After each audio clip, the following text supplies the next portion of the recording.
జంతర్ మంతర్ దగ్గర వాళ్ళు ధర్నా పెట్టిండ్రో మొన్న 2 రోజుల ముందు 2-3 రోజుల క్రితం ఏం చేసిండ్రు, హైదరాబాద్ లో ట్రైన్ జెండా ఊపి మీకు వచ్చి పెద్ద ఎత్తున చేస్తున్నాము, స్తంభింప చేస్తున్నాం అని చెప్పి ఏదో షో ఆఫ్ చేసి ఏదో డ్రామా చేసి తిప్పి కొడితే 200 మంది 200-300 మంది ఒక ముఖ్యమంత్రి సాక్షాత్ వాళ్ళు వచ్చి ధర్నా చేస్తే 200-300 మంది కూడా లేకుండా ఏదో తూతూ మంత్రంగా బీసీ నాయకులు అంటే బీసీ బిడ్డలు మాకు ప్రేమ ఉంది, రిజర్వేషన్ ఏదో కొట్లాడుతుందని చెప్పేసి మీరు హైదరాబాద్ చేసిండ్రు.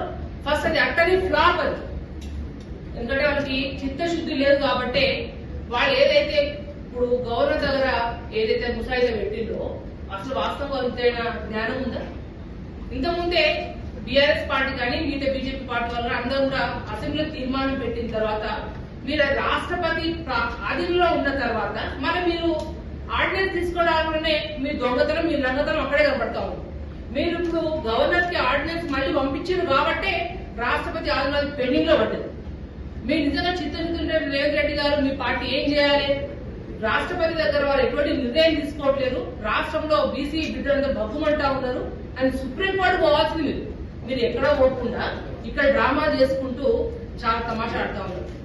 రాష్ట్రంలో బీసీ బిడ్డలకు ఒకటే గమనించాల్సిన విజ్ఞప్తి చేస్తా ఉన్నారు ఏంటంటే, ఈ దొంగ లెక్క చెప్పుకుంటూ దొంగ సర్వే చేసుకుంటూ మళ్ళీ పాత పద్ధతిలోనే రిజర్వేషన్ అమలయ్యే విధంగా లోకల్ బాడీ ఎలక్షన్ కోసం హైడ్రామా ఆడుతున్నారు. కానీ బీసీ బిల్లుగా ప్రేమ లేదు కాదు చెప్తున్నారు. రేవంత్ రెడ్డి గారిని తొడగలుచుకుంటే కదా మాట్లాడుతున్నారు. రాహుల్ గాంధీని ప్రధానమంత్రి చేస్తా ఉంటారు. అరే అయ్యా, మీ రాహుల్ గాంధీ ప్రధానమంత్రి అయ్యే లేదు, సచ్చే లేదు, మీరు బీసీ బిడ్డలకు రిజర్వేషన్ కూడా ఇచ్చే లేదని నిన్నటి మీ ధర్నాతో స్పష్టంగా కనబడిపోయింది. మీకు నిజంగా బీసీ బిడ్డల మీద ప్రేమ ఉంటే మీ రాహుల్ గాంధీ పార్లమెంట్ ఉన్నవైతే ఢిల్లీలో ఉండి నేను ఎందుకు బీసీ ధర్నాకు ఎందుకు రాలేదు? మీ ప్రియాంక గాంధీ ఎందుకు రాలేదు? మీ ఖర్గే గారు ఎందుకు రాలేదు? మీ పార్టీ నుంచి ముఖ్య నాయకులు ఎవరు? అంటే మీకు ధర్నా ఇచ్చిన విషయం సరే, మీరు ఏదో ఎక్కడో పోయినట్లు అంటే నిన్న మీ ధర్నా పెట్టే విషయం అంత మాత్రం సమాచారం లేదా?